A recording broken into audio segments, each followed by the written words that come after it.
HCN ನ್ಯೂಸ್ಗೆ ಸ್ವಾಗತ. ನಾನು ಪ್ರಿಯಾ. ಈಗ ಹೆಡ್ಲೈನ್ಸ್. ಸಚಿವ ಆಕಾಂಕ್ಷಿಗಳ ಅತೃಪ್ತಿ, ರಾಜೀನಾಮೆ ನೀಡಿದ್ರೆ ಕ್ಷಣದಲ್ಲಿ ಅಂಗೀಕಾರ. ಮಳೆ ಹಾನಿ ಬರ ವೀಕ್ಷಣೆ, ಹಾಸನಕ್ಕೆ ಕೆಎಂಸಿ ಉಸ್ತುವಾರಿ, ತಕ್ಷಣದಿಂದಲೇ ಬರ ಅಧ್ಯಯನ ನಡೆಸಲು ಸಚಿವರಿಗೆ ಡಿಕೆಶಿ ಸೂಚನೆ. ಹೊರಗುತ್ತಿಗೆ ಕಾರ್ಮಿಕರಿಗೆ ಕನಿಷ್ಠ ವೇತನ ನೀಡಲು ಆಗ್ರಹ, ಕನಿಷ್ಠ ವೇತನ ಹಿಂಪಡೆಯುವ ಯತ್ನ ಕೈಬಿಡಿ. ವೇತನ ಪರಿಷ್ಕರಣೆ ವಾಪಸ್ಗೆ ಮುಂದಾದರೆ ರಾಜ್ಯವ್ಯಾಪಿ ಉಗ್ರ ಹೋರಾಟ, ಸರ್ಕಾರಕ್ಕೆ ಹೊರಗುತ್ತಿಗೆ ನೌಕರರ ಸಂಘದ ಎಚ್ಚರಿಕೆ. ಆಲೂರು ಪಟ್ಟಣದಲ್ಲಿ ಫುಟ್ಪಾತ್ ತೆರವಿಗೆ ಕಾಣದ ಕೈಗಳ ಕೈವಾಡ, ಪ್ರಭಾವಿ ವ್ಯಕ್ತಿಗಳಿಗೆ ಮಣೆ ಹಾಕುತ್ತಿರುವ ಅಧಿಕಾರಿಗಳು. ಒಂದು ಕಣ್ಣಿಗೆ ಬೆಣ್ಣೆ, ಮತ್ತೊಂದು ಕಣ್ಣಿಗೆ ಸುಣ್ಣ, ತಾಲೂಕು ಆಡಳಿತದ ಅವ್ಯವಸ್ಥೆ. ರಾಜೀನಾಮೆ ಕೊಡುವವರನ್ನ ಯಾರೂ ತಡೆಯೋಕ್ಕಾಗೋದಿಲ್ಲ. ರಾಜೀನಾಮೆ ನೀಡಿದ ಕೆಲವೇ ಕ್ಷಣಗಳಲ್ಲಿ ಅಂಗೀಕರಿಸುತ್ತೇನೆ. ಇದೆಲ್ಲ ರಾಜಕೀಯದಲ್ಲಿ ನಡೆಯೋದೆ. ಈ ಹಿಂದೆ ನಾನು ಪರಮೇಶ್ವರ್ ಮಂತ್ರಿ ಸ್ಥಾನ ಸಿಗದಿದ್ದಾಗ ತಾಳ್ಮೆಯಿಂದ ಇರಲಿಲ್ಲವೇ? ರಾಜಕೀಯ ಭವಿಷ್ಯ ಬೇಕು ಎಂದರೆ ಪಕ್ಷ ಮುಖ್ಯ ಎಂದು ಸಿಎಂ ಡಿಕೆ ಶಿವಕುಮಾರ್ ತಿಳಿಸಿದರು. ಸದಾಶಿವನಗರ ನಿವಾಸದ ಬಳಿ ಮಾಧ್ಯಮಗಳ ಪ್ರಶ್ನೆಗಳಿಗೆ ಶಿವಕುಮಾರ್ ಅವರು ಮಂಗಳವಾರ ಪ್ರತಿಕ್ರಿಯೆ ನೀಡಿ, ಕೆಲವು ಶಾಸಕರು ರಾಜೀನಾಮೆ ನೀಡಲು ಮುಂದಾಗಿದ್ದಾರಲ್ಲ ಎಂದು ಕೇಳಿದಾಗ, ನನಗೆ ಹಾಗೂ ಪರಮೇಶ್ವರ್ ಅವರಿಗೆ ಧರ್ಮಸಿಂಗ್, ಸಿದ್ದರಾಮಯ್ಯ ಅವರ ಸಂಪುಟದಲ್ಲಿ ಸಚಿವ ಸ್ಥಾನ ತಪ್ಪಿಸಿದ್ರು. ಆಗ ನಾನು ರಾಜೀನಾಮೆ ಕೊಡಬಹುದಿತ್ತಲ್ಲವೇ? ವೀರೇಂದ್ರ ಪಾಟೀಲ್ ಕಾಲದಲ್ಲಿ ಬಂಗಾರಪ್ಪ ಅವರಿಗೆ ಮಂತ್ರಿ ಸ್ಥಾನ ನೀಡಿರಲಿಲ್ಲ. ನಂತರ ಬಂಗಾರಪ್ಪ ಅವರು, ಧರ್ಮಸಿಂಗ್ ಅವರು ಮುಖ್ಯಮಂತ್ರಿಗಳಾಗಲಿಲ್ಲವೇ? ಮಲ್ಲಿಕಾರ್ಜುನ ಖರ್ಗೆ ಅವರಿಗೂ ಸ್ಥಾನ ನೀಡಿರಲಿಲ್ಲ ಎಂದು ಹೇಳಿದರು. ಇಂತಹ ಸಂದರ್ಭದಲ್ಲಿ ತಾಳ್ಮೆಯಿಂದ ಇರಬೇಕು. ಎಲ್ಲದಕ್ಕಿಂತ ಪಕ್ಷ ಮುಖ್ಯ. ಎಲ್ಲ ನಿಗಮ ಮಂಡಳಿಗಳ ಅಧ್ಯಕ್ಷ ಸ್ಥಾನವನ್ನ ಸೇರಿದಂತೆ ಇತರೆ ಹುದ್ದೆಗಳಿಗೆ ರಾಜೀನಾಮೆ ನೀಡಿ ಎಂದು ಸೂಚಿಸುತ್ತೇನೆ. ಎಲ್ಲರಿಗೂ ಮುಂಚಿತವಾಗಿ 2.5 ವರ್ಷ ಎಂದು ಸೂಚನೆ ನೀಡಿದ್ದೆವು. ಶಾಸಕರು, ಮಂತ್ರಿಗಳಿಗೂ ಇದನ್ನ ತಿಳಿಸಿದ್ದೆವು. ಮೊದಲು ಕಾರ್ಯಕರ್ತರಿಗೆ ಅಧಿಕಾರ ನೀಡಲಾಗುವುದು, ನಂತರ ಶಾಸಕರನ್ನ ಕರೆದು ಚರ್ಚಿಸಲಾಗುವುದು. ಹೊಸ ವಿಚಾರ ಇದ್ದರೆ ನಾನೇ ಮಾಧ್ಯಮಗಳನ್ನ ಕರೆದು ಮಾತನಾಡ್ತೇನೆ ಎಂದರು. ಎಲ್ಲ ನೂತನ ಸಚಿವರಿಗೂ ಕೂಡಲೇ ತಮಗೆ ಜವಾಬ್ದಾರಿ ನೀಡಿರುವ ಜಿಲ್ಲೆಗಳಿಗೆ ಭೇಟಿ ನೀಡಿ ಅತಿವೃಷ್ಟಿ, ಅನಾವೃಷ್ಟಿ ಪರಿಸ್ಥಿತಿ ಬಗ್ಗೆ ಅವಲೋಕಿಸಬೇಕೆಂದು ಹೇಳಿದ್ದೇನೆ. ಜೊತೆಗೆ ಸ್ಥಳ ವೀಕ್ಷಣೆಗೆ ಎಲ್ಲಾ ರೀತಿಯ ವ್ಯವಸ್ಥೆ ಮಾಡಬೇಕೆಂದು ಅಧಿಕಾರಿಗಳಿಗೂ ಸೂಚನೆ ನೀಡಿದ್ದೇನೆ ಎಂದರು. HCN news, Bengaluru. ನಿನ್ನೆ ರಾತ್ರಿನೇ ಏನು ಹೇಳಬೇಕು ನಾನೆಲ್ಲ ಹೇಳಿದ್ದೀನಿ. ಏನಾದ್ರು ಇದ್ರೆ ಖಂಡಿತ ನಿಮ್ಮನ್ನ ಕರಿತೀನಿ. ಸೊ ಅಂಥದ್ದೇನು ಹೊಸ್ತೇನಿಲ್ಲ. ಈಗ ನ್ಯಾನೋ ಕಾನ್ಫರೆನ್ಸ್ ಇದೆ, ಅದಕ್ಕೆ ಇನಾಗ್ರೇಟ್ ಮಾಡಬೇಕಾಗಿದೆ. ಕೆಲವು ಎಂಗೇಜ್ಮೆಂಟ್ಸ್ ಇದೆ, ಕೆಲವು ರಿವ್ಯೂಸ್ ಇದೆ. ಎಲ್ಲ ಮಂತ್ರಿಗಳಿಗೆ ನಾನು ಕೂಡಲೇ ನಾಳೆಯಿಂದನೇ ಎಲ್ಲ ಬರ ಪರಿಹಾರಕ್ಕೆ, ಬರ, ಅತಿವೃಷ್ಟಿ, ಅನಾವೃಷ್ಟಿ ಇವಕ್ಕೆಲ್ಲ ಭೇಟಿ ಮಾಡಬೇಕು ಅಂತ ಹೇಳಿದ್ದೀನಿ. ಟೈಮ್ ವೇಸ್ಟ್ ಮಾಡಿಬಿಡಿ ಅಂತ. ಸೊ ನಾಳೆಯಿಂದನೇ ಎಲ್ಲ ಜಿಲ್ಲೆಗಳಿಗೆ ಹೋಗಬೇಕು ಅಂತ, ಎಲ್ಲ ಆಫೀಸರ್ಸ್ಗೂ ಎಲ್ಲ ಸೈಟ್ ವಿಸಿಟ್ಗೆ ಏರ್ಪಾಟ್ ಮಾಡಬೇಕು ಅಂತ ಇನ್ಸ್ಟ್ರಕ್ಷನ್ ಕೊಟ್ಟಿದ್ದೀನಿ. ಸೊ ಆ ಕೆಲಸದಲ್ಲಿ ಎಲ್ಲರೂ ಕೂಡ ತೊಡಗ್ತಾರೆ. ಎಲ್ಲ ಜಿಲ್ಲೆಗೆ ಹೋಗಬೇಕು. ಸಾಮೂಹಿಕ ರಾಜೀನಾಮೆ ಕೊಡ್ಲಿಕ್ಕೆಲ್ಲ ಮುಂದಾಗಿದ್ದಾರೆ ಸರ್. ಯಾರು ನೋಡಿ, ರಾಜೀನಾಮೆ ಕೊಡೋರು ಇವೆಲ್ಲ ರಾಜಕೀಯದಲ್ಲಿ ನಡೀತಾ ಇರೋದು. ರಾಜೀನಾಮೆ ಕೊಡೋರ ಬಗ್ಗೆ ಯಾರು ತಡೆಯೋಕ್ಕಾಗಲ್ಲ. ಪಾರ್ಟಿ ಬೇಕು, ಅವ್ರಿಗೂ. ರಾಜ್ಯ ಸರ್ಕಾರ ಇತ್ತೀಚೆಗೆ ಪರಿಷ್ಕರಿಸಿರುವ ಕನಿಷ್ಠ ವೇತನವನ್ನು ಹಿಂಪಡೆಯಲು ಅಥವಾ ಮರುಪರಿಶೀಲನೆ ನಡೆಸುವ ಯಾವುದೇ ಪ್ರಯತ್ನ ಮಾಡಬಾರದು. ಏನಾದರೂ ಮುಂದುವರೆದರೆ ಎಲ್ಲ ಕಾರ್ಮಿಕ ಸಂಘಟನೆಗಳು ಸೇರಿ ಉಗ್ರವಾದ ಹೋರಾಟ ಮಾಡುವುದಾಗಿ ಕರ್ನಾಟಕ ರಾಜ್ಯ ಆರೋಗ್ಯ ಇಲಾಖೆಯ ವಿವಿಧ ವೃಂದದ ಹೊರಗುತ್ತಿಗೆ ನೌಕರರ ಸಂಘದ ರಾಜ್ಯಾಧ್ಯಕ್ಷ ಅಕ್ಷಯ್ ಡಿಎಂ ಗೌಡ ಎಚ್ಚರಿಸಿದ್ದಾರೆ. ಪತ್ರಿಕಾಗೋಷ್ಠಿಯಲ್ಲಿ ಮಂಗಳವಾರ ಮಾತನಾಡಿ, ರಾಜ್ಯದ ಆರೋಗ್ಯ ಇಲಾಖೆ, ವೈದ್ಯಕೀಯ ಶಿಕ್ಷಣ ಇಲಾಖೆ ಮತ್ತು ಆಯುಷ್ ಇಲಾಖೆಯಲ್ಲಿ ಸುಮಾರು 25,000ಕ್ಕೂ ಅಧಿಕ ಹೊರಗುತ್ತಿಗೆ ನೌಕರರು ಸೇವೆ ಸಲ್ಲಿಸುತ್ತಿದ್ದಾರೆ. ರಾಜ್ಯದ ಇತರೆ ಇಲಾಖೆಗಳನ್ನು ಸೇರಿಸಿದಂತೆ ಲಕ್ಷಾಂತರ ಹೊರಗುತ್ತಿಗೆ ನೌಕರರು ಸರ್ಕಾರದ ವಿವಿಧ ಸೇವೆಗಳನ್ನು ನಿರ್ವಹಿಸುತ್ತಿದ್ದಾರೆ. ಇವರ ಜೀವನೋಪಾಯಕ್ಕೆ ಕನಿಷ್ಠ ವೇತನ ಪರಿಷ್ಕರಣೆ ಮಹತ್ವದ ಆಧಾರವಾಗಿದೆ ಎಂದರು. ಇತ್ತೀಚೆಗೆ ರಾಜ್ಯ ಸರ್ಕಾರ ಕನಿಷ್ಠ ವೇತನವನ್ನು ಪರಿಷ್ಕರಿಸಿದ್ದರಿಂದ ಹಲವು ವರ್ಷಗಳಿಂದ ಕಡಿಮೆ ವೇತನದಲ್ಲಿ ದುಡಿಯುತ್ತಿದ್ದ ಕಾರ್ಮಿಕರಲ್ಲಿ ಸಂತಸ ಮೂಡಿತ್ತು. ಆದರೆ ಆರ್ಥಿಕ ಇಲಾಖೆಯು ಜುಲೈ 15, 2026ರಂದು ಹೊರಡಿಸಿರುವ ಅಧಿಕೃತ ಜ್ಞಾಪನ ಮತ್ತು ಜುಲೈ 29ರಂದು ಕರ್ನಾಟಕ ರಾಜ್ಯ ಲೆಕ್ಕ ಪರಿಶೋಧನೆ ಮತ್ತು ಲೆಕ್ಕಪತ್ರ ಇಲಾಖೆಯ ಪ್ರಧಾನ ನಿರ್ದೇಶಕರು ಹೊರಡಿಸಿರುವ ಸುತ್ತೋಲೆಯಿಂದ ನೌಕರರಲ್ಲಿ ತೀವ್ರ ಆತಂಕ ಮನೆ ಮಾಡಿದೆ. ಪರಿಷ್ಕೃತ ವೇತನ ಜಾರಿಯಾಗುವ ಬದಲು ಅದನ್ನು ಹಿಂಪಡೆಯುವ ಅಥವಾ ಮರುಪರಿಶೀಲನೆ ಮಾಡುವ ಪ್ರಕ್ರಿಯೆ ನಡೆಯುತ್ತಿದೆಯೆಂಬ ಅನುಮಾನಗಳು ಕಾರ್ಮಿಕರಲ್ಲಿ ಮೂಡಿವೆ ಎಂದು ಹೇಳಿದ್ದಾರೆ. ಕನಿಷ್ಠ ವೇತನವು ಕಾರ್ಮಿಕರ ಹಕ್ಕಾಗಿದ್ದು, ಇದು ಹಲವು ವರ್ಷಗಳ ಹೋರಾಟದ ಫಲವಾಗಿದೆ. ದಿನದಿಂದ ದಿನಕ್ಕೆ ಹೆಚ್ಚುತ್ತಿರುವ ಬೆಲೆ ಏರಿಕೆ, ಜೀವನ ನಿರ್ವಹಣೆಯ ವೆಚ್ಚ ಮತ್ತು ಕುಟುಂಬದ ಹೊರೆಯನ್ನ ಗಮನಿಸಿದರೆ ಪರಿಷ್ಕೃತ ವೇತನವು ಸಾಕಾಗದ ಪರಿಸ್ಥಿತಿ ಇದೆ. ಇಂತಹ ಸಂದರ್ಭದಲ್ಲಿ ಈಗಾಗಲೇ ಘೋಷಿಸಿರುವ ವೇತನವನ್ನ ಹಿಂಪಡೆಯಲು ಸರ್ಕಾರ ಮುಂದಾಗುವುದು ಕಾರ್ಮಿಕ ವಿರೋಧಿ ಕ್ರಮವಾಗಲಿದೆ ಎಂದು ಟೀಕಿಸಿದ್ದಾರೆ. ಪತ್ರಿಕಾಗೋಷ್ಠಿಯಲ್ಲಿ ಕರ್ನಾಟಕ ರಾಜ್ಯ ಆರೋಗ್ಯ ಇಲಾಖೆಯ ವಿವಿಧ ವೃಂದದ ಹೊರಗುತ್ತಿಗೆ ನೌಕರರ ಸಂಘದ ಚನ್ನರಾಯಪಟ್ಟಣ ತಾಲೂಕು ಅಧ್ಯಕ್ಷ ಸುದರ್ಶನ್, ಜಿಲ್ಲಾ ಉಪಾಧ್ಯಕ್ಷ ವಿಎಸ್ ಕುಮಾರ್, ನಿರ್ದೇಶಕ ಹೊಳೆನರಸೀಪುರ ದಿಲೀಪ್, ಜಿಲ್ಲಾ ಖಜಾಂಚಿ ಲೋಕೇಶ್, ಜ್ಯೋತಿ ಹಾಗೂ ಇತರರು ಹಾಜರಿದ್ದರು. HCN news Hassan. ಎಲ್ರಿಗೂ ತಿಳಿದಿರುವಂತೆ ಈಗ ಏನು ಕನಿಷ್ಠ ವೇತನ, ನೂತನ ಕನಿಷ್ಠ ವೇತನ ಜಾರಿಯಾಗಿದ್ದು ಅಂದರೆ ಪರಿಷ್ಕರಣೆ ಆಗಿದೆ. ಅಂದರೆ ಪ್ರತಿ ವರ್ಷದಂತೆ ಏನು DA ಜಾಸ್ತಿ ಆಗ್ತಿತ್ತು ಅದು ಏಪ್ರಿಲ್ ಆದ ನಂತರ ಏನು ಮಾನ್ಯ ಕಾರ್ಮಿಕ ಸಚಿವರು ಹಲವಾರು ಸಂಘಟನೆಗಳ ಒತ್ತಡಕ್ಕೆ ಮಣಿದು ಏನು ಮೇ 22ರಂದು ಕನಿಷ್ಠ ವೇತನ, ನೂತನ ಕನಿಷ್ಠ ವೇತನ ಜಾರಿ ಮಾಡಿದ್ದು. ಅದು ಬಹುತೇಕ ರಾಜ್ಯ ವ್ಯಾಪ್ತಿಯಲ್ಲಿ ಸುಮಾರು ಒಂದು 2.5 ಲಕ್ಷ ಜನ ನಮ್ಮ ಹೊರಗುತ್ತಿಗೆ ಅವರ ಮೇಲೆ ಕೆಲಸ ಮಾಡ್ತಾ ಇರೋಂಥವ್ರಿಗೆ ಮತ್ತೆ 1,70,00,000 ಜನ ಕಾರ್ಮಿಕ ವಲಯಕ್ಕೆ ಅನುಕೂಲ ಆಗುವಂತೆ ಒಂದು ಯೋಜನೆಯನ್ನ ಜಾರಿಗೆ ತಂದರು. ಆದರೆ ಸಾಕಷ್ಟು ಖಾಸಗಿ ಉದ್ಯಮಗಳು ಇದಕ್ಕೆ ವಿರೋಧನ ವ್ಯಕ್ತಪಡಿಸ್ತಾರೆ. ಬಟ್ ಸರ್ಕಾರದ ಅಡಿಯಲ್ಲಿರುವಂತಹ ಹೊರಗುತ್ತಿಗೆ ನೌಕರರು ಸ್ವಾಗತ ಮಾಡ್ತಾರೆ. ಹಂಗೆ ನಾವು ಕೂಡ ಸ್ವಾಗತ ಮಾಡ್ತೀವಿ, ಕಾರ್ಮಿಕರು ಕೂಡ ಸ್ವಾಗತ ಮಾಡ್ತಾರೆ. ಬಟ್ ಏನು ಉದ್ಯಮ ವರ್ಗದಲ್ಲಿ ಇರ್ತಾರೆ ಖಾಸಗಿ ಉದ್ಯಮ ವಲಯದಲ್ಲಿ, ಅವರು ನೀವು 60ರಷ್ಟು ಏರಿಕೆ ಮಾಡಿದಿರಿ, ಹಂಗಾಗಿ ಅದನ್ನು ಕೊಡ್ಲಿಕ್ಕೆ ಸಾಧ್ಯ ಇಲ್ಲ ಅಂತ ಹೇಳ್ತಾರೆ. ಬಟ್ ಅವರು 60ರಷ್ಟು ಯಾವುದೇ ಕಾರಣಕ್ಕೂ ಏರಿಕೆ ಮಾಡಿಲ್ಲ. ಅವರು ಮಾಡಿರೋ ಅಂಕಿಅಂಶನ ನಾವು ಗಮನಿಸಿದಾಗ ಒಂದು 40% ಹೆಚ್ಚಿಗೆ ಆಗಿದೆ. ಹೌದು, ಒಪ್ಕೊಂತೀವಿ. ಬಟ್ ಏನಂತ HCN ನ್ಯೂಸ್ನಲ್ಲಿ ಈಗ ಒಂದು ಪುಟ್ಟ ಬ್ರೇಕ್. ಹಾಸನದಲ್ಲಿ 28 ವರ್ಷಗಳಿಂದ ಜನತೆಗೆ ಅತ್ಯುತ್ತಮವಾದ ವೈದ್ಯಕೀಯ ಸೇವೆಯನ್ನು ನೀಡುತ್ತಿರುವ Hemavathi multi speciality hospital Hassan. ನಮ್ಮಲ್ಲಿ ದಿನದ 24 ಗಂಟೆಯೂ ಆಕ್ಸಿಡೆಂಟಲ್ ಇಂಜುರೀಸ್ ಮತ್ತು ಎಮರ್ಜೆನ್ಸಿ ಸರ್ವಿಸ್ಗಳನ್ನು ಹೊಂದಿದೆ. ಹೇಮಾವತಿ ಆಸ್ಪತ್ರೆಯ ಡಾಕ್ಟರ್ ನಿಖಿಲ್ ಆರ್ ಭಟ್ ರವರು MS ಆರ್ಥೋಪೆಡಿಕ್ನಲ್ಲಿ ಚಿನ್ನದ ಪದಕ ಪಡೆದು ಸಿಂಗಾಪುರ್ ಜನರಲ್ ಹಾಸ್ಪಿಟಲ್ನಲ್ಲಿ ಫೆಲೋಶಿಪ್ ಇನ್ ಜಾಯಿಂಟ್ ರಿಪ್ಲೇಸ್ಮೆಂಟ್ ಸರ್ಜರಿಯ ಪದವಿ ಪಡೆದು ಸೇವೆಯನ್ನ ಸಲ್ಲಿಸಿರುತ್ತಾರೆ.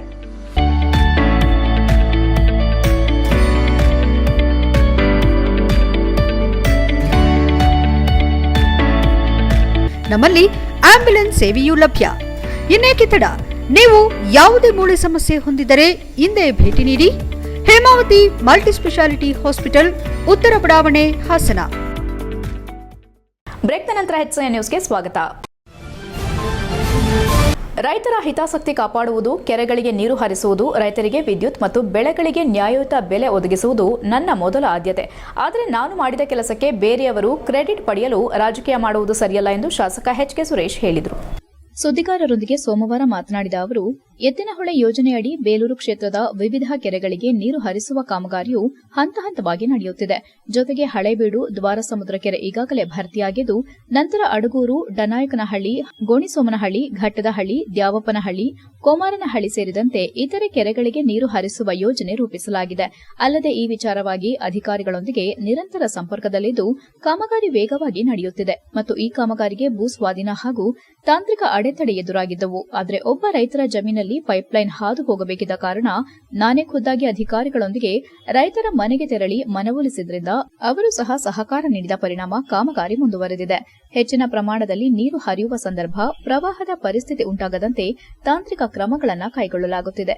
ಕ್ಷೇತ್ರದ ಪ್ರತಿಯೊಂದು ಕೆರೆಯನ್ನು ತುಂಬಿಸುವ ಗುರಿ ಹೊಂದಿದ್ದು, ಇದರಲ್ಲಿ ಪಂಡಿತನಹಳ್ಳಿ, ದೇವಿಹಳ್ಳಿ, ಸೀಗೆಹಳ್ಳಿ ಸೇರಿದಂತೆ ಇತರೆ ಕೆರೆಗಳಿಗೂ ಲಿಫ್ಟ್ ಇರಿಗೇಷನ್ ಮೂಲಕ ಹರಿಸುವ ಯೋಜನೆಯಿದ್ದು, ಅರಣ್ಯ ಇಲಾಖೆಯ ಕೆಲ ಅನುಮತಿ ಮತ್ತು ತಾಂತ್ರಿಕ ಅಡೆತಡೆ ನಿವಾರಣೆಯಾದರೆ ಬೇಲೂರು ತಾಲೂಕು ನೀರಾವರಿ ಸೌಲಭ್ಯ ಹೊಂದಿದ ಪ್ರದೇಶವಾಗಿ ರೂಪುಗೊಳ್ಳುವುದರೊಂದಿಗೆ ಅಂತರ್ಜಲ ಮಟ್ಟ ಹೆಚ್ಚಾಗಿ ಕೊಳವೆ ಬಾವಿಗಳಿಗೆ ಬರುತ್ತದೆ. ಇದರಿಂದ ದನಕರುಗಳಿಗೆ, ರೈತರ ಕೃಷಿಗೆ ಹೆಚ್ಚಿನ ಅನುಕೂಲವಾಗಲಿದೆ ಎಂದರು. ಶ್ರಮಪಟ್ಟು ಕೆಲಸ ಮಾಡಿದವರಿಗೆ ಅದರ ಗೌರವ ಸಿಗಬೇಕು ಮತ್ತು ಅಧಿಕಾರಿಗಳ ಕಮಿಷನ್ ಆರೋಪ ನನ್ನ ಗಮನಕ್ಕೆ ಬಂದಿಲ್ಲ. ಒಂದು ವೇಳೆ ಸಾಕ್ಷ್ಯಾಧಾರಗಳೊಂದಿಗೆ ದೂರು ಬಂದರೆ ಪರಿಶೀಲಿಸಿ ಕಾನೂನು ಕ್ರಮ ಕೈಗೊಳ್ಳಲಾಗುವುದು ಎಂದರು. HCN news, Belur. ಎತ್ತಿನೊಳೆದು ಗೊಂದಲ ಏನಿಲ್ಲ, ನಿಮ್ಮ ಗಮನದಲ್ಲಿರಲಿ.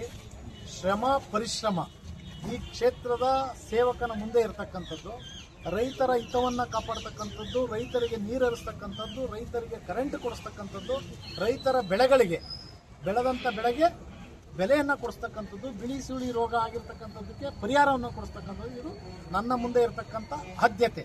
ಅದು ಮಾಡ್ತಕ್ಕಂಥದ್ದು. ಇವತ್ತು ಅಡಗೂರು, ಡನಾಯಕನಹಳ್ಳಿ ಕೆರೆ, ಅಡಗೂರು ಕೆರೆಗೆ ಸತತವಾಗಿ ನಮ್ಮ ಅಧಿಕಾರಿಗಳ ಜೊತೆ ನಿಕಟ ಸಂಪರ್ಕದಲ್ಲಿ ಇವತ್ತು ಬಹುಶಃ ಆ ಭಾಗಕ್ಕೆ ನೀರನ್ನು, ಎತ್ತಿನೊಳೆ ನೀರನ್ನ ಇವತ್ತು ದ್ವಾರಸಮುದ್ರ ಕೆರೆ ತುಂಬಿದೆ.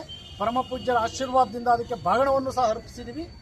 ಆ ಭಾಗ ಆದ ತಕ್ಷಣ ಮಾಯಗೋಡ್ನಲ್ಲಿ ಕರಿಕಟ್ಟೆಹಳ್ಳಿಗೂ ನೀರು ಹರಿಸ್ತಕ್ಕಂಥ ಕೆಲಸವನ್ನು ಒಂದು ಕಡೆ ಮಾಡ್ತಾ ಇದ್ದೀವಿ. ಅದ್ರ ಜೊತೆಯಲ್ಲೇ ಇವತ್ತು ಡನ್ನಾಯಕನಹಳ್ಳಿ, ಅಡಗೂರು, ಗೋಣಿಸೋಮನಹಳ್ಳಿ, ಘಟ್ಟದಹಳ್ಳಿ, ದ್ಯಾವಪ್ಪನಹಳ್ಳಿ ಈ ಕೆರೆಗಳಿಗೆ ನೀರು ಹರಿಸ್ತಕ್ಕಂಥದ್ದು ಕುಮಾರಹಳ್ಳಿ. ಇದಕ್ಕೆ ಹರಿಸ್ತಕ್ಕಂಥ ಒಂದು ಯೋಜನೆಯನ್ನು ಹಾಕೊಂಡಿದ್ವಿ. ಅದಕ್ಕೆ ಪರಿಪೂರ್ಣವಾಗಿ ಒಂದಿಷ್ಟು ಅಡೆತಡೆಗಳಿತ್ತು. ಅಡೆತಡೆಗಳು ಯಾವ ರೀತಿ ಇತ್ತು ಅಂದ್ರೆ, ಒಬ್ಬ ಸಿದ್ದರಾಜು ಅಂತಕ್ಕಂಥ ರೈತ ಅವರ ಜಾಗದಲ್ಲಿ ಹೋಗ್ಬೇಕಾಗಿತ್ತು. ಅವರು ಅದನ್ನು ಯಾವುದೇ ಕಾರಣದಿಂದ ಬಿಡಲ್ಲ ಅಂತಕ್ಕಂಥದ್ದು ಇದು ಮಾಡಿದ್ರು. ನಾನು ಜೂನ್ 22ನೇ ತಾರೀಕು, ಜುಲೈ 2018ರಲ್ಲಿ ಹಾಸನದ ಎನ್ಡಿಆರ್ಕೆ ಆಸ್ಪತ್ರೆಯಲ್ಲಿ ನಡೆದ ಮೆದುಳಿನ ಶಸ್ತ್ರಚಿಕಿತ್ಸೆ ವೇಳೆ ವೈದ್ಯಕೀಯ ನಿರ್ಲಕ್ಷ್ಯ ನಡೆದಿರುವುದು ಸಾಬೀತಾಗಿದೆ ಎಂದು ಕರ್ನಾಟಕ ಮೆಡಿಕಲ್ ಕೌನ್ಸಿಲ್ ಮಹತ್ವದ ತೀರ್ಪು ನೀಡಿದೆ.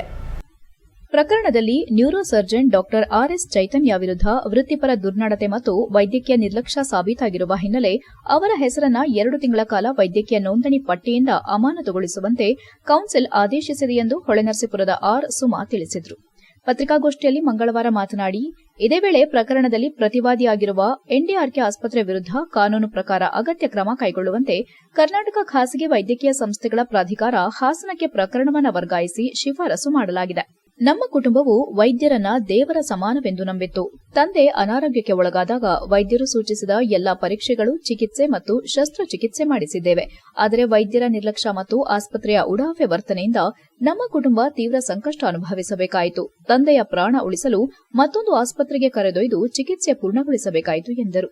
ವೈದ್ಯಕೀಯ ನಿರ್ಲಕ್ಷ್ಯದಿಂದ ಆಗಿರುವ ಅನ್ಯಾಯದ ವಿರುದ್ಧ ಹೋರಾಡಲು ಕರ್ನಾಟಕ ಮೆಡಿಕಲ್ ಕೌನ್ಸಿಲ್ಗೆ ದೂರು ಸಲ್ಲಿಸಿದ್ದು, ಕಳೆದ 6 ವರ್ಷಗಳಿಂದ ನಿರಂತರವಾಗಿ ವಿಚಾರಣೆಗೆ ಹಾಜರಾಗಿ ಹೋರಾಟ ನಡೆಸಿದ್ದೇವೆ. ಇದೀಗ ಕೌನ್ಸಿಲ್ ವೈದ್ಯಕೀಯ ನಿರ್ಲಕ್ಷ್ಯ ಸಾಬೀತಾಗಿದೆ ಎಂದು ತೀರ್ಪು ನೀಡಿರುವುದು ನ್ಯಾಯದ ಮೇಲಿನ ವಿಶ್ವಾಸವನ್ನ ಹೆಚ್ಚಿಸಿದೆ ಎಂದರು. ಪ್ರಕರಣದಲ್ಲಿ ವೈದ್ಯರು ಮತ್ತು ಆಸ್ಪತ್ರೆ ವಿರುದ್ಧ ಸೂಕ್ತ ಪರಿಹಾರ ಕೋರಿ ನ್ಯಾಯಾಲಯದ ಮೊರೆ ಹೋಗಲು ನಿರ್ಧರಿಸಿರುವುದಾಗಿ ಅವರು ಹೇಳಿದರು. ಹೊಳೆನರಸೀಪುರ ನಿವಾಸಿ ಶೋಭಾ ಆರ್ ಅವರು ತಮ್ಮ ತಂದೆ ಬಿ ರಾಜು ಅವರಿಗೆ 2018ರ ಮೇ ತಿಂಗಳಿನಲ್ಲಿ ಹಾಸನದ ಎನ್ಡಿಆರ್ಕೆ ಆಸ್ಪತ್ರೆಯಲ್ಲಿ ನಡೆದ ಕ್ರೇನಿಯೋಟಮಿ ಶಸ್ತ್ರಚಿಕಿತ್ಸೆಯ ವೇಳೆ ವೈದ್ಯಕೀಯ ನಿರ್ಲಕ್ಷ್ಯ ನಡೆದಿದೆ ಎಂದು ಕರ್ನಾಟಕ ಮೆಡಿಕಲ್ ಕೌನ್ಸಿಲ್ಗೆ ದೂರು ನೀಡಲಾಗಿತ್ತು ಎಂದರು. ಶಸ್ತ್ರಚಿಕಿತ್ಸೆ ವೇಳೆ ತೆಗೆದ ಸ್ಕಲ್ ಬೋನ್ ಫ್ಲಾಪ್ ಅನ್ನು ಸೂಕ್ತ ರೀತಿ ಸಂರಕ್ಷಿಸದೆ ವಿಲೇವಾರಿ ಮಾಡಲಾಗಿದೆ. ಈ ಬಗ್ಗೆ ಕುಟುಂಬದವರಿಗೆ ಸಮರ್ಪಕ ಮಾಹಿತಿ ನೀಡಲಾಗಿಲ್ಲ. ಡಿಸ್ಚಾರ್ಜ್ ನಂತರ ವೈದ್ಯರು ಅಗತ್ಯ ಫಾಲೋ ಅಪ್ ಚಿಕಿತ್ಸೆಗಾಗಿ ಲಭ್ಯರಾಗದೆ ನಂತರ ಮತ್ತೊಂದು ಆಸ್ಪತ್ರೆಯಲ್ಲಿ ಶಸ್ತ್ರಚಿಕಿತ್ಸೆ ಮಾಡಬೇಕಾದ ಪರಿಸ್ಥಿತಿ ನಿರ್ಮಾಣವಾಯಿತು. ಇದರಿಂದ ಕುಟುಂಬಕ್ಕೆ ಹೆಚ್ಚುವರಿ ಆರ್ಥಿಕ ಹೊರೆ ಮತ್ತು ಮಾನಸಿಕ, ದೈಹಿಕ ಸಂಕಷ್ಟ ಎದುರಾಯಿತೆಂದು ದೂರಲಾಗಿತ್ತು. ಪ್ರಕರಣದ ಕುರಿತು ವೈದ್ಯಕೀಯ ದಾಖಲೆಗಳು, ಸಾಕ್ಷ್ಯಾಧಾರಗಳು ಮತ್ತು 2 ಪಕ್ಷಗಳ ವಾದಗಳನ್ನು ಆಲಿಸಿದ ಕರ್ನಾಟಕ ಮೆಡಿಕಲ್ ಕೌನ್ಸಿಲ್ 3 ಪ್ರಮುಖ ಅಂಶಗಳನ್ನು ಪರಿಶೀಲಿಸಿತು. ಶಸ್ತ್ರಚಿಕಿತ್ಸೆ ವೇಳೆ ತೆಗೆದ ವಿಲೇವಾರಿ ಕುರಿತು ರೋಗಿಯ ಕುಟುಂಬಕ್ಕೆ ಸಮರ್ಪಕ ಮಾಹಿತಿ ನೀಡಲಾಗಿಲ್ಲ. ಡಿಸ್ಚಾರ್ಜ್ ನಂತರ ಅಗತ್ಯ ಆರೈಕೆ ಒದಗಿಸುವಲ್ಲಿ ವೈದ್ಯರು ವಿಫಲರಾಗಿದ್ದಾರೆ. ವೈದ್ಯಕೀಯ ನಿರ್ಲಕ್ಷ್ಯ ಹಾಗೂ ವೃತ್ತಿಪರ ದುರ್ನಡತೆ ನಡೆದಿರುವುದು ದಾಖಲೆಗಳಿಂದ ಸಾಬೀತಾಗಿದೆ. ಈ ಹಿನ್ನೆಲೆ ಡಾಕ್ಟರ್ ಚೈತನ್ಯ ಆರ್ಎಸ್ ರವರ ವೈದ್ಯಕೀಯ ನೋಂದಣಿಯನ್ನ 2 ತಿಂಗಳ ಕಾಲ ಅಮಾನತುಗೊಳಿಸಿ ಆಸ್ಪತ್ರೆ ವಿರುದ್ಧ ಕಾನೂನು ಕ್ರಮ ಕೈಗೊಳ್ಳುವಂತೆ ಕೆಪಿಎಂಇ ಎಯುಇ ಪ್ರಕರಣ ವರ್ಗಾಯಿಸಲಾಗಿದೆ ಎಂದು ಹೇಳಿದರು. ವೈದ್ಯಕೀಯ ನಿರ್ಲಕ್ಷ್ಯಕ್ಕೆ ಒಳಗಾದ ಅನೇಕರು ಪೊಲೀಸ್ ಠಾಣೆಯಲ್ಲಿ ದೂರು ನೀಡಿ ಅಲ್ಲಿಗೆ ನಿಲ್ಲುತ್ತಾರೆ. ಆದರೆ ಕರ್ನಾಟಕ ಮೆಡಿಕಲ್ ಕೌನ್ಸಿಲ್ಗೆ ದೂರು ಸಲ್ಲಿಸಿ ನ್ಯಾಯ ಪಡೆಯುವ ಅವಕಾಶವೂ ಇದೆ. ವೈದ್ಯಕೀಯ ನಿರ್ಲಕ್ಷ್ಯದ ಬಲಿಪಶುಗಳು ಧೈರ್ಯವಾಗಿ ಕಾನೂನು ಹೋರಾಟ ನಡೆಸಿದರೆ ನ್ಯಾಯ ದೊರೆಯಬಹುದು ಎಂಬುದನ್ನು ನಮ್ಮ ಪ್ರಕರಣ ಸಾಬೀತುಪಡಿಸಿದೆ ಎಂದರು. HCN news Hassan. ನಮಸ್ಕಾರ ಎಲ್ಲರಿಗೂ. ನನ್ನ ಹೆಸರು ಸುಮಾ. ನಮ್ಮ ತಂದೆ ಹೆಸರು ಬಿ ರಾಜು. ನಾವು ಹಾಸನ ಜಿಲ್ಲೆ ಹೊಳೆನರಸೀಪುರ ತಾಲೂಕಿಂದ ಬಂದಿರೋದು. ನಮ್ಮ ತಂದೆ ಬಿ ರಾಜು ಅವರಿಗೆ ಸಡನ್ನಾಗಿ ಅನ್ಕಾನ್ಷಿಯಸ್ ಆದರು. ಅವ್ರನ್ನ ಹೊಳೆನರಸೀಪುರ ಗೌರ್ಮೆಂಟ್ ಆಸ್ಪತ್ರೆಗೆ ನಾವು ಕರ್ಕೊಂಡು ಹೋದ್ವಿ. ಅಲ್ಲಿ ಇಲ್ಲ, ಹೆಚ್ಚಿನ ಚಿಕಿತ್ಸೆಗೆ ನೀವು ಹಾಸನಿಗೆ ಕರ್ಕೊಂಡೋಗಿ ಅಂತ ಹೇಳಿದ್ರು. ಸೊ ನಾವು ಇಲ್ಲಿ NDRK ಹಾಸ್ಪಿಟಲಿಗೆ ಕರ್ಕೊಂಡ್ಬಂದ್ವಿ. ಅಲ್ಲಿ ಶ್ರೀ ಚೈತನ್ಯ ನ್ಯೂರೋ ಸರ್ಜನ್ ಅವ್ರ ಹತ್ರ ನಮ್ಮ ತಂದೆಯವರು ತೋರಿಸೋದಕ್ಕೆ ಸ್ಟಾರ್ಟ್ ಮಾಡಿದ್ವಿ. ಅವರು ಇಲ್ಲ, ನಿಮ್ಮ ತಂದೆಯವರಿಗೆ ಸಡನ್ನಾಗೆ ಬ್ರೈನಲ್ಲಿ ಬ್ಲಡ್ ಕ್ಲಾಟ್ ಆಗಿದೆ, ಅವರಿಗೆ ಸಡನ್ನಾಗಿ ಆಪ್ರೇಷನ್ ಮಾಡಬೇಕು ಅಂತ ಹೇಳಿದ್ರು. ಸೊ ನಮಗೆ ಸೆಕೆಂಡ್ ಒಪಿನಿಯನ್ ತೊಗೊಳಕ್ಕೂ ಅವರು ಅವಕಾಶ ಮಾಡಲಿಲ್ಲ. ಆಪ್ರೇಷನ್ ಮಾಡಿದ್ರು. ಆಪ್ರೇಷನ್ ಮಾಡಿ ಅವ್ರನ್ನ ICUನಿಗೆ ಶಿಫ್ಟ್ ಮಾಡಿದ್ರು. ಸರಿ, ನಾವು ಅವಾಗವಾಗ ಹೋಗಿ ಬಂದು ನೋಡುವಾಗ ಅವ್ರಿಗೆ ಸ್ಕಲ್ ತಲೆ ಚಿಪ್ಪನ್ನು ಅವರು ತೆಗೆದುಬಿಟ್ಟು ಹೊಟ್ಟೆಲಿ ಸ್ಟೋರ್ ಮಾಡಿರಬೇಕಾಗಿತ್ತು. ನಾವು ನಮ್ಮ ತಂದೆಯವ್ರನ್ನ ಚೆಕ್ ಮಾಡಿದಾಗ ಅವರು ಯಾವುದೇ ಒಂದು ಆಪ್ರೇಷನ್ ಏನೂ ಮಾಡಿರಲಿಲ್ಲ. ಸೊ ನಾವು ಮತ್ತೆ ಶ್ರೀ ಚೈತನ್ಯ ಡಾಕ್ಟರ್ನವ್ರನ್ನ ಕೇಳಿದ್ವಿ, ಸರ್ ಏನಕ್ಕೆ ಅವ್ರಿಗೆ ತಲೆ ಚಿಪ್ಪನ್ನ ಹೊಟ್ಟೆಲಿ ನೀವು ಪ್ರಿಸರ್ವ್ ಮಾಡಿಲ್ಲ ಅಂತ ಕೇಳಿದ್ವಿ. ಆಗ ಅವರು ಇಲ್ಲ, ಅದನ್ನು 0 ಡಿಗ್ರಿ ಟೆಂಪ್ರೇಚರ್ನಲ್ಲಿ ಪ್ರಿಸರ್ವ್ ಮಾಡಿದ್ದೀವಿ. ಈಗ ಸದ್ಯಕ್ಕೆ ಅವ್ರಿಗೆ ತಲೆ ಊತ ಇರೋದ್ರಿಂದ ಈಗ ಅದನ್ನು ಆಪ್ರೇಷನ್ ಮಾಡಿ ಮತ್ತೆ ಅದನ್ನ ಇಡೋದಕ್ಕಾಗಲ್ಲ, ಡಿಸ್ಚಾರ್ಜ್ ಆಗೋ ಟೈಮಲ್ಲಿ ನೋಡೋಣ ಅಂತ ಹೇಳಿದ್ರು. HCN ನ್ಯೂಸ್ನಲ್ಲಿ ಈಗ ಒಂದು ಪುಟ್ಟ break. Today, we are proudly installing fully autonomous surgical robo for joint replacement surgeries in Hemavati Hospital, Hassan. This enhances surgical precision, patient safety, resulting in faster recovery. Please use this facility as we are committed to innovation, excellence in healthcare. Thank you.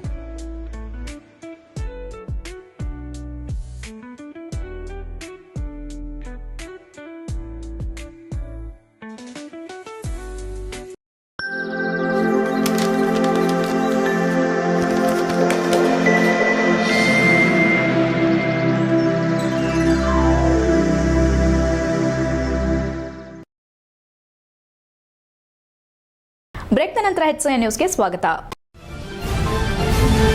Aluru ಪಟ್ಟಣ ಪಂಚಾಯಿತಿ ಅಧಿಕಾರಿಗಳು ಮತ್ತು ತಾಲೂಕು ತಹಸೀಲ್ದಾರ್ ನೇತೃತ್ವದಲ್ಲಿ ಪೊಲೀಸರ ನೆರವಿನಿಂದ ತೆರವು ಕಾರ್ಯಾಚರಣೆ ನಡೆಸಿ ಅತಿಕ್ರಮಣ ಶೀಟ್ಗಳನ್ನು ಹಾಗೂ ಫುಟ್ಪಾತ್ ತೆರವು ಕಾರ್ಯಾಚರಣೆ ನಡೆಸಿದರು.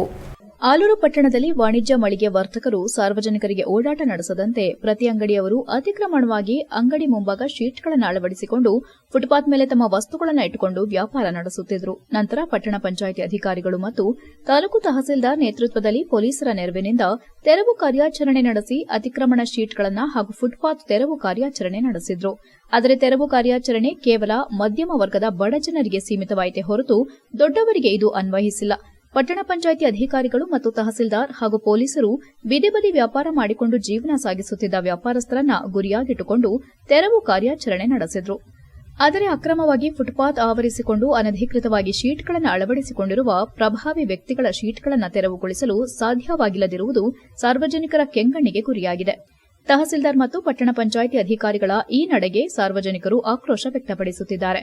ಆಗಸ್ಟ್ 3ರಂದು ಪಟ್ಟಣದ ಕೆಇಬಿ ಸರ್ಕಲ್ನ ಹುಣಸವಳ್ಳಿ ರಸ್ತೆಯಲ್ಲಿ ಪಟ್ಟಣ ಪಂಚಾಯಿತಿ ಅಧಿಕಾರಿಗಳು ಮತ್ತು ತಾಲೂಕು ತಹಸೀಲ್ದಾರ್ ನೇತೃತ್ವದಲ್ಲಿ ಪೊಲೀಸರ ನೆರವಿನಿಂದ ಫುಟ್ಪಾತ್ ತೆರವು ಕಾರ್ಯಾಚರಣೆ ನಡೆಯಿತು. ಈ ಸಂದರ್ಭದಲ್ಲಿ ಸಾರ್ವಜನಿಕರಾದ ಶಾಂತಕೃಷ್ಣ ಮಾತನಾಡಿ, ಪಟ್ಟಣದಲ್ಲಿ ಕೆಲವು ಅಂಗಡಿಗಳ ಶೀಟ್ಗಳನ್ನು ತೆರವು ಮಾಡಿದು ಬಿಟ್ಟರೆ ಇನ್ನು ಕೆಲವರದ್ದು ಹಾಗೆಯೇ ಬಿಟ್ಟಿದ್ದಾರೆ.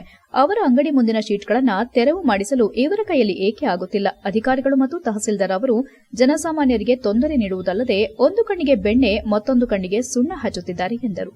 ಪಾಪದ ಜನರು ಏನು ಮಾತನಾಡೋದಿಲ್ಲ, ಏನು ಗೊತ್ತಿಲ್ಲ ಎಂದು ಎಲ್ಲವನ್ನ ತೆರವುಗೊಳಿಸಿದ್ದಾರೆ. ಜೋರು ದನಿಯಲ್ಲಿ ಮಾತನಾಡಿ ವಾದ ಮಾಡಿದವರನ್ನ ಹಾಗೆಯೇ ಬಿಟ್ಟಿದ್ದಾರೆ. ಮೊದಲು ಅವರ ಶೀಟ್ಗಳನ್ನು ತೆರವು ಮಾಡಲಿ, ನಂತರ ಹುಣಸವಳ್ಳಿ ರಸ್ತೆಯ ಫುಟ್ಪಾತ್ ತೆರವು ಮಾಡಲಿ. ಎಲ್ಲರಿಗೂ ಒಂದೇ ರೀತಿ ನ್ಯಾಯ ಒದಗಿಸಬೇಕು ಎಂದರು. HCN news Alur. ಎಲ್ಲ ಮಾಧ್ಯಮ ಸ್ನೇಹಿತರೆ, ಏನು ಇವತ್ತು ಪಟ್ಟಣ ಪಂಚಾಯಿತಿ ಅಧಿಕಾರಿಗಳು ಏನು ಹುಣಸವಳ್ಳಿ ರಸ್ತೆಯಲ್ಲಿ ಏನು ಅಧಿಕೃತವಾಗಿ ಅವರ ದಾಖಲಾತಿಗಳು ಇದ್ದರೂ ಕೂಡ ನೀವು ಬಿಲ್ಡಿಂಗ್ನ ತೆರವು ಮಾಡಬೇಕು ಅಂತಕ್ಕಂಥದ್ದನ್ನ ಚೀಫ್ ಆಫೀಸರ್ ಮತ್ತು ಅವ್ರ ಸಿಬ್ಬಂದಿ ವರ್ಗ ಬಂದು ಇಲ್ಲಿ ಮಾಲೀಕರಿಗೆ ಎಚ್ಚರಿಕೆಯನ್ನು ಕೊಡ್ತಾ ಇದ್ದಾರೆ. ಮಾಲೀಕರ ಪರವಾಗಿ ಹೇಳೋದಿಷ್ಟೇ, ನಾನು ಆಲೂರು ಪಟ್ಟಣದ ವ್ಯಾಪ್ತಿನಲ್ಲಿರ್ತಕ್ಕಂಥ ಎಲ್ಲ ಸಾರ್ವಜನಿಕರು ಒಂದೇ ರೂಲ್ಸಿನಡಿ ಮಾಡಬೇಕಾಗುತ್ತೆ. ಯಾಕೆ ಅಂತ ಹೇಳಿದ್ರೆ, ಇವ್ರು ಇಲ್ಲಿ ಮುಂದ್ಗಡೆ ಶೀಟ್ ಹಾಕಿರೋ ತೆಗೀರಿ ಅಂತ ಹೇಳಿದ್ರೆ ಬಸ್ ಸ್ಟ್ಯಾಂಡ್ ಹತ್ರನೇ ಮೇನ್ ರೋಡಲ್ಲೇ ಉದ್ದಕ್ಕೂ ಎಲ್ಲ ರೋಡಿಗೆ ಬರೋಂಗೆ ಶೀಟ್ ಹಾಕ್ಯಂದವ್ರೆ. ಫಸ್ಟು ಅವ್ರ ಶೀಟ್ನ ತೆಗಿಸ್ಲಿ, ಆಮೇಲೆ ಪಟ್ಟಕ್ಕೆ. ಓಕೆ, ಸೊ ಸುಮಾರು 15-20 ವರ್ಷದಿಂದ ಆಲೂರಿನ ಜನರು ಇದನ್ನು ಅನಧಿಕೃತವಾಗಿ ಉಪಯೋಗಿಸ್ತಾ ಇದ್ದರು. ಸೊ ಅವರಿಂದ ಇದರಿಂದ ಉಪಜೀವನ ಆಗ್ತಿತ್ತು. ಅದಕ್ಕೆ ಯಾರಿಗೂ ತೊಂದರೆ ಆಗಬಾರ್ದು ಅಂತೇಳಿ 8 ತಿಂಗಳಿಂದ ನಾವು ಅವರಿಗೆ ಜನರಿಗೆ ಮಾತಾಡಿ ಪ್ರೋತ್ಸಾಹ ಮಾಡಿ ಅವರಿಗೆ ಸಾಕಷ್ಟು ಟೈಮ್ ಕೊಟ್ಟು ಖುದ್ದಾಗಿ ಖಾಲಿ ಮಾಡಿ ಒಂದು ಸಮುದಾಯದ ಜಾಗ ಸಮುದಾಯಕ್ಕೆ ಯೂಸ್ ಮಾಡ್ಕೊಳ್ಳೋಣ ಅಂತ ನಾವೆಲ್ಲ ಮನವರಿಕೆ ಮಾಡಿ ಮೀಟಿಂಗ್ ಮಾಡಿದ್ವಿ 6 ತಿಂಗಳ ಹಿಂದೆ. ಅವರು ಕೇಳಿದ್ರ ಕಾಲಾವಕಾಶಕ್ಕಿಂತ 2 ತಿಂಗಳು ಜಾಸ್ತಿ ಕೊಟ್ಟು ಮೇ ಫಸ್ಟ್ ವೀಕಲ್ಲಿ ತೆರವು ಮಾಡ್ತೀನಿ ಅಂತ ಹೇಳಿದರು. ಆದರೆ ಒಂದಿಷ್ಟು ಜನ ಮೇ ಫಸ್ಟ್ ವೀಕಲ್ಲಿ ಆಗಲಿಲ್ಲ, 2 ತಿಂಗಳು ಜಾಸ್ತಿ ತೊಗೊಂಡ್ರು. ಯಾರಿಗೂ ಅನಾನುಕೂಲ ಆಗಲಾರದಂಗೆ ಸಮುದಾಯದ ಜಾಗ ಸಮುದಾಯಕ್ಕೆ ಇಡೋಣ ಅಂಥೇಳಿ ತೆರವು ಮಾಡಿ ಇದು ಮಾಡ್ತಾಯಿದ್ವಿ. ಇದಕ್ಕೆ ಪಟ್ಟಣ ಪಂಚಾಯತ್ ಡಾಕ್ಟರ್ HC ಮಹದೇವಪ್ಪನವರಿಗೆ ಮಂತ್ರಿ ಸ್ಥಾನ ನೀಡಿಲ್ಲ ಎಂದು ಬೇಲೂರಿನ ಅಭಿಮಾನಿಗಳು ಪಟ್ಟಣದ ಬಸವೇಶ್ವರ ವೃತ್ತದಲ್ಲಿ ಪ್ರತಿಭಟಿಸಿ ಆಕ್ರೋಶ ವ್ಯಕ್ತಪಡಿಸಿದರು. ಕರ್ನಾಟಕ ರಾಜ್ಯದಲ್ಲಿ ಸಚಿವ ಸ್ಥಾನವನ್ನ ಅತ್ಯಂತ ನೈಪುಣ್ಯತೆಯಿಂದ ನಿರ್ವಹಿಸಿ ಜನ ಮೆಚ್ಚುಗೆಗೆ ಪಾತ್ರರಾದ ಡಾಕ್ಟರ್ HC ಮಹದೇವಪ್ಪ ಅವರನ್ನ ಸಚಿವ ಸಂಪುಟದಿಂದ ಕೈಬಿಟ್ಟಿರುವುದು ನಿಜಕ್ಕೂ ಖಂಡನೀಯ. ಮಹದೇವಪ್ಪನವರ ನಾಯಕತ್ವವನ್ನು ಹತ್ತಿಕ್ಕಲು ಕೆಲವರು ಷಡ್ಯಂತ್ರ ಮಾಡಿದ್ದು ಮುಂದಿನ ದಿನಗಳಲ್ಲಿ ತಕ್ಕ ಉತ್ತರ ನೀಡಲಾಗುತ್ತದೆ ಎಂದು ಬೇಲೂರು ವಿಧಾನಸಭಾ ಮಾಜಿ ಅಧ್ಯಕ್ಷ CN ದಾನಿ ಎಚ್ಚರಿಕೆ ನೀಡಿದರು.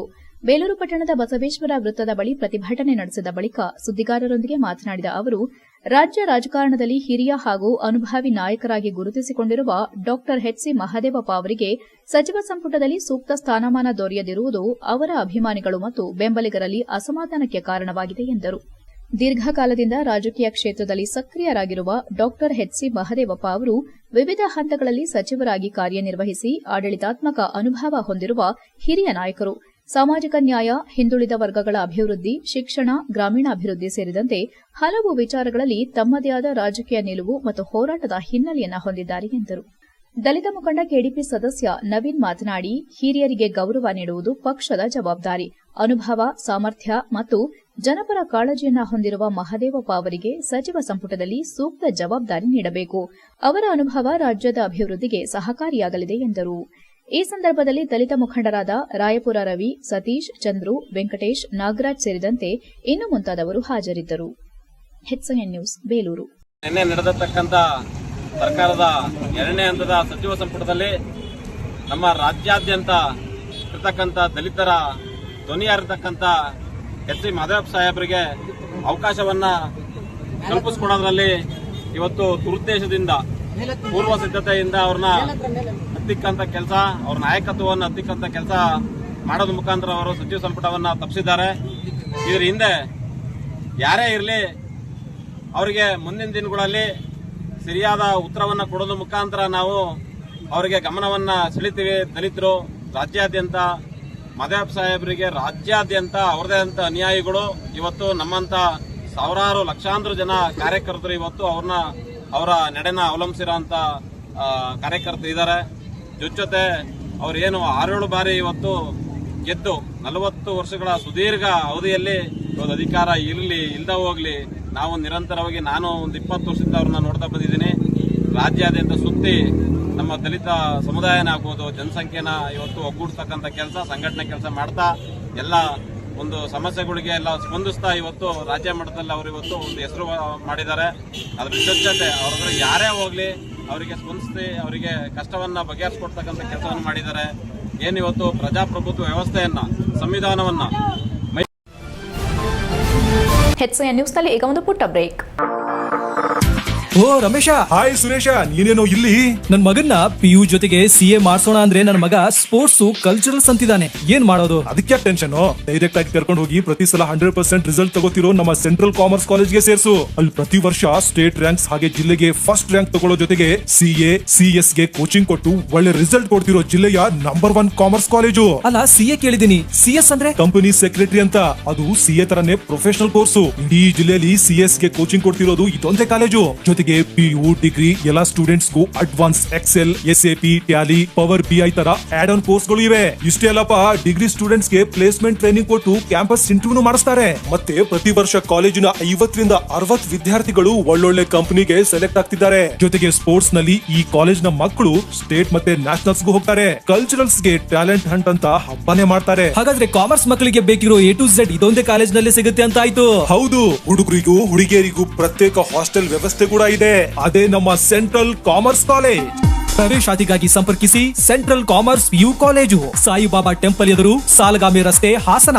Central commerce degree college, Salagami ರಸ್ತೆ, ಹಾಸನ. ದೂರವಾಣಿ ಸಂಖ್ಯೆ 9916141544 ಮತ್ತು 9902301522.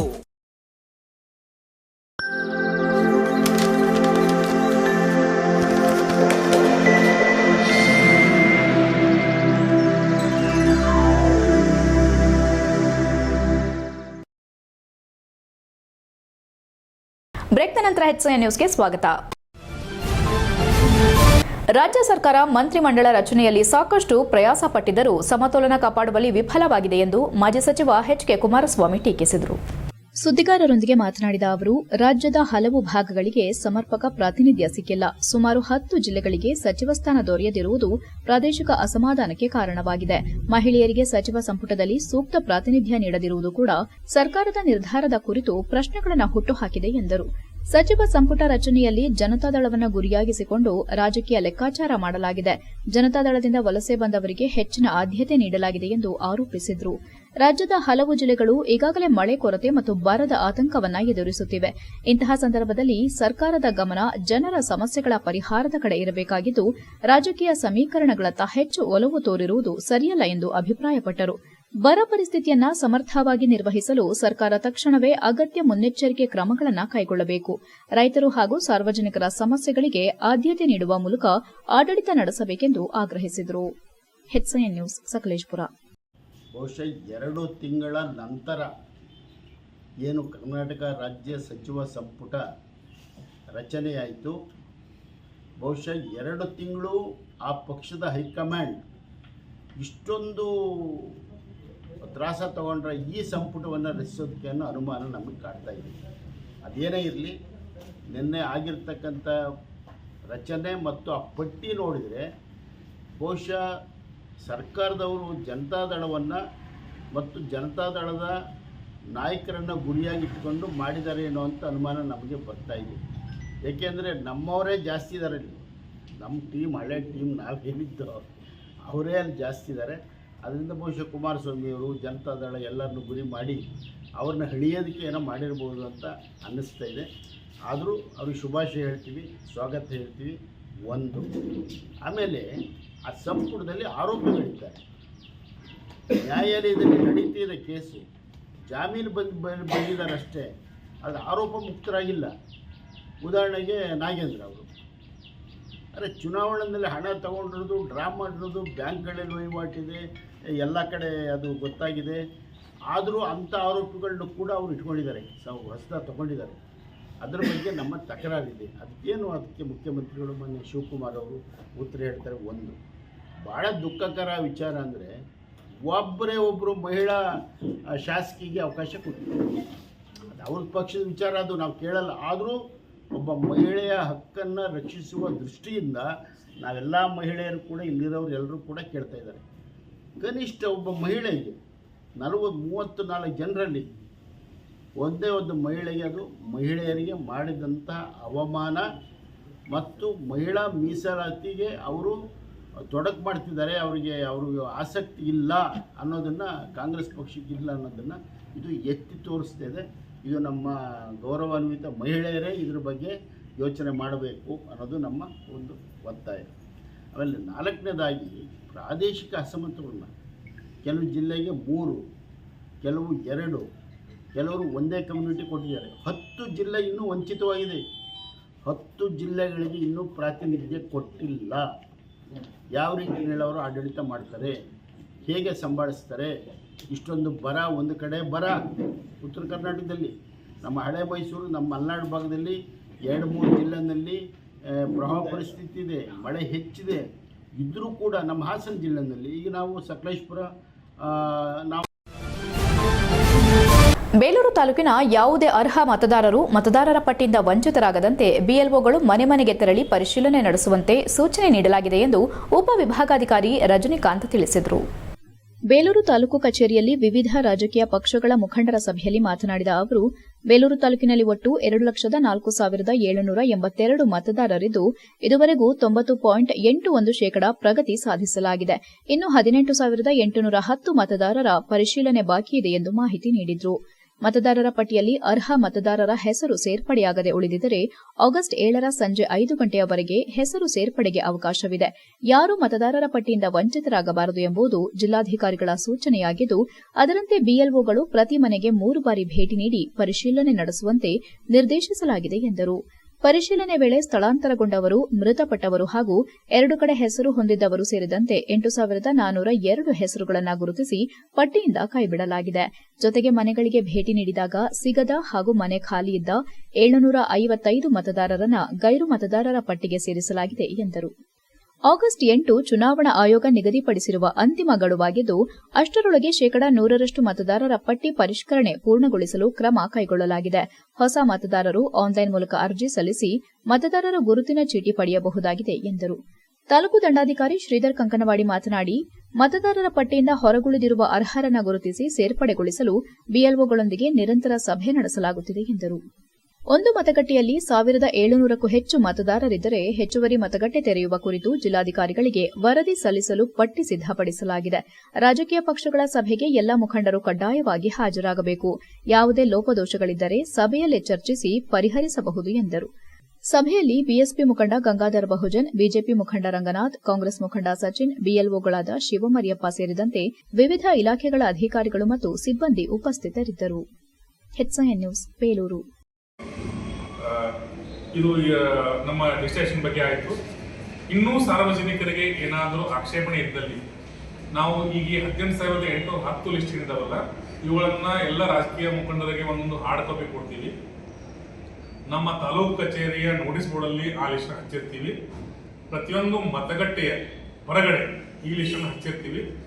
ಈ ಲಿಸ್ಟಲ್ಲಿ ತಮ್ಮ ಹೆಸರು ಯಾರಾದರೂ ವೋಟರ್ಸ್ ಇದ್ದವರು ಸೇರ್ಕೊಂಡಿತ್ತು ಅಂತಂದ್ರೆ ದಯವಿಟ್ಟು ಎನ್ಯುಮರೇಷನ್ ಫಾರ್ಮ್ ಅನ್ನ ತಂದು ಕೊಡಿ, ನಾವು ಸೇರಿಸ್ತೀವಿ. ತಮ್ಮ ಸಂಬಂಧಿಕರು ಯಾರೋ ಹಿಂಗೆ ಸೇರ್ತು ತಂದು ಕೊಡಿ. ಮಾಧ್ಯಮದ ಮೂಲಕ ಈ ಇದನ್ನ ಹೇಳಕ್ ಬಯಸ್ತಾ ಇದ್ದೀನಿ. ಯಾರ್ಯಾರು ಕೊಡ್ತಿದ್ದೀವಿ? ಪೊಲಿಟಿಕಲ್ ಪಾರ್ಟಿ ಕೊಡ್ತಾ ಇದ್ದೀವಿ. ನಮ್ಮ ತಾಲೂಕು ಕಚೇರಿ ಮುಂಭಾಗದಲ್ಲಿ ಹಚ್ತೀವಿ. ಎಲ್ಲ ಬೂತ್ಗಳ ಇದರಲ್ಲಿ ವೋಟರ್ ಫೆಸಿಲಿಟೇಷನ್ ಅಂತ ಮಾಡಿದ್ರೆ ಅಲ್ಲಿ ಲಿಸ್ಟ್ ಹಚ್ತೀವಿ. BLO BLA ಮೀಟಿಂಗ್ಗಳಲ್ಲಿ ಈ ಲಿಸ್ಟನ್ನು ನಾವು ಗಮನಕ್ಕೆ ತಂದಿದ್ದೀವಿ. ಎಲ್ಲ BLAಗಳ ಗಮನಕ್ಕೆ ತಂದಿದ್ದೀವಿ ಲಿಸ್ಟನ್ನು. ಕೊನೆಯಲ್ಲಿ ಮತ್ತೊಮ್ಮೆ ಮುಖ್ಯಾಂಶಗಳು. ಸಚಿವ ಆಕಾಂಕ್ಷಿಗಳ ಅತೃಪ್ತಿ, ರಾಜೀನಾಮೆ ನೀಡಿದರೆ ಕ್ಷಣದಲ್ಲಿ ಅಂಗೀಕಾರ. ಮಳೆ ಹಾನಿ ಬರ ವೀಕ್ಷಣೆ, ಹಾಸನಕ್ಕೆ ಕೆಎಂಸಿ ಉಸ್ತುವಾರಿ, ತಕ್ಷಣದಿಂದಲೇ ಬರ ಅಧ್ಯಯನ ನಡೆಸಲು ಸಚಿವರಿಗೆ ಡಿಕೆಶಿ ಸೂಚನೆ. ಹೊರಗುತ್ತಿಗೆ ಕಾರ್ಮಿಕರಿಗೆ ಕನಿಷ್ಠ ವೇತನ ನೀಡಲು ಆಗ್ರಹ, ಕನಿಷ್ಠ ವೇತನ ಹಿಂಪಡೆಯುವ ಯತ್ನ ಕೈಬಿಡಿ. ವೇತನ ಪರಿಷ್ಕರಣೆ ವಾಪಸ್ಗೆ ಮುಂದಾದರೆ ರಾಜ್ಯವ್ಯಾಪಿ ಉಗ್ರ ಹೋರಾಟ, ಸರ್ಕಾರಕ್ಕೆ ಹೊರಗುತ್ತಿಗೆ ನೌಕರರ ಸಂಘದ ಎಚ್ಚರಿಕೆ. ಆಲೂರು ಪಟ್ಟಣದಲ್ಲಿ ಫುಟ್ಪಾತ್ ತೆರವಿಗೆ ಕಾಣದ ಕೈಗಳ ಕೈವಾಡ, ಪ್ರಭಾವಿ ವ್ಯಕ್ತಿಗಳಿಗೆ ಮಣೆ ಹಾಕುತ್ತಿರುವ ಅಧಿಕಾರಿಗಳು. ಒಂದು ಕಣ್ಣಿಗೆ ಬೆಣ್ಣೆ, ಮತ್ತೊಂದು ಕಣ್ಣಿಗೆ ಸುಣ್ಣ, ತಾಲೂಕು ಆಡಳಿತದ ಅವ್ಯವಸ್ಥೆ. ಇಷ್ಟೊತ್ತು ನೀವು ನೋಡಿದ್ದು ಹಾಸನದ ಸುದ್ದಿ ಅಂದ್ರೆ HCN ನ್ಯೂಸ್.